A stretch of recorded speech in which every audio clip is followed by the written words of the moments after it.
Hi, I'm Jordan, and today we're going to use a little magic to turn this boring old door into something a bit more exciting. It's not actually magic, it's easy to do. Let me show you.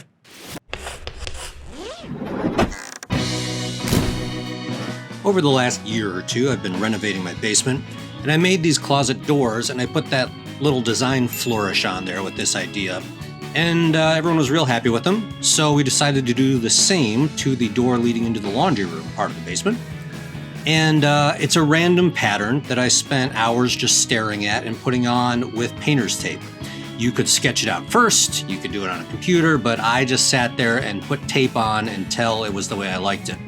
The other advantage of this was I was using 1-inch wide tape, so I decided to cut strips that were 1 inch wide so I knew it would look exactly the same. So once you have your pattern figured out, you just remove all your hardware, which is really easy to do. Knock the pins out. And if it's hollow core like this one, they're very light and easy to move. And let's get it out to the garage. The main material I'm using for all this is a 2x4 sheet of 1/4 inch MDF. You can buy this at any home store. It's cheap, it's easy to transport. I use not quite 2 sheets of these in this process. So yeah, I set my table saw fence to 1 inch, and I went ahead and lengthwise ripped a whole bunch of strips. A slightly more subtle look would be to use 1/8 inch instead of 1/4 inch MDF. Other good material choices would be plywood or hardboard. Either of those would work well, but I used MDF. And once you got a big enough pile of strips and you're ready to go, we will move over to the miter saw.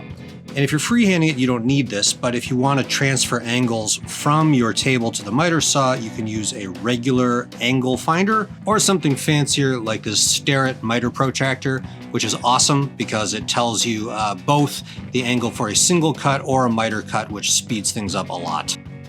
So you can see me lining it up with the tape, and I'm going to take a few measurements and make short work of it on the miter saw. And then just flip one of the 2 pieces over, and look at that. You've got a smooth transition. And if it's not right, if you need to dial in the angle better, just grab another strip. And just remove your tape. Spread glue onto 1 piece at a time. And this first piece, it took a little bit more time because we're going to line up other pieces against the first piece. Get it in place. And I'm going to use a pin nailer. You could use a brad nailer with shorter brads if you don't have a pin nailer. I guess you could probably use a hammer and very small nails, but a pin nailer is really the best choice. And once I have that guy in place, I'm going to finish 1 line first, removing the tape as I go so as not to forget the pattern.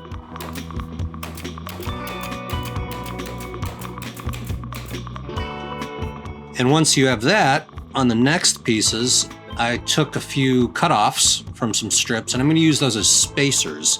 So remember, this is all 1/4 inch MDF. Using these gives us 1/4 inch spaces between the strips. If you wanted bigger spaces, you could just make bigger spacers. Science. Or if you're not going for symmetrical, ditch the spacers and wing it. And I'm going to keep reusing those cutoffs as I go. Obviously, you could make wider strips, you could do bigger spaces, you could do any pattern you like. I went with kind of this abstract geometric thing. And after a little bit, I got into a rhythm, and it was pretty straight ahead, nothing complicated.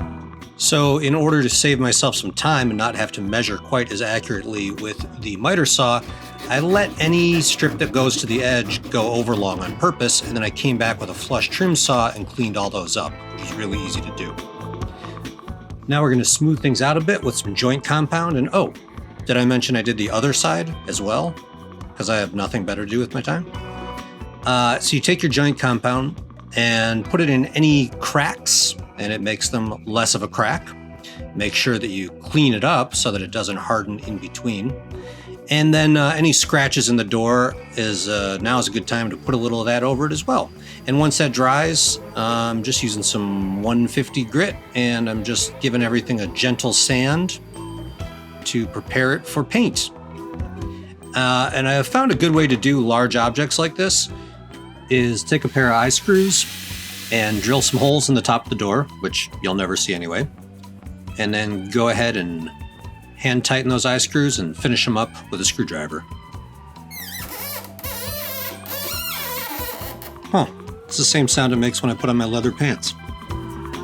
And then you just take some S-hooks on some wire, and I've put some eye bolts in the top of my garage. If you can spare that, it seems like a good place to do it. And I stand on a stool and I can hang large objects like so. Now you have access to both sides. There's my recommendation for a primer, which I forgot to thin out before I put it in my paint sprayer, so it struggled a bit. But it was great with, put a couple coats of just regular trim paint to finish it, and it looks real nice. Oh yeah. Then, it's a simple matter of removing some old hardware and putting in some new fancy black hardware. Strike plate, doorknob, hinges, stopper, it all helps. And boom! Look at that. Cool. The beautiful thing about a project like this is it's as difficult or as easy as you want it to be. It just depends on your pattern. Oh, hey there, guy. If you enjoyed this video, give it a thumbs up. Maybe you can think about subscribing. If you like the music, check out my band Quasar What What. We're always hiding somewhere new. Thank you for watching. Take care of yourself, and I'll see you next time.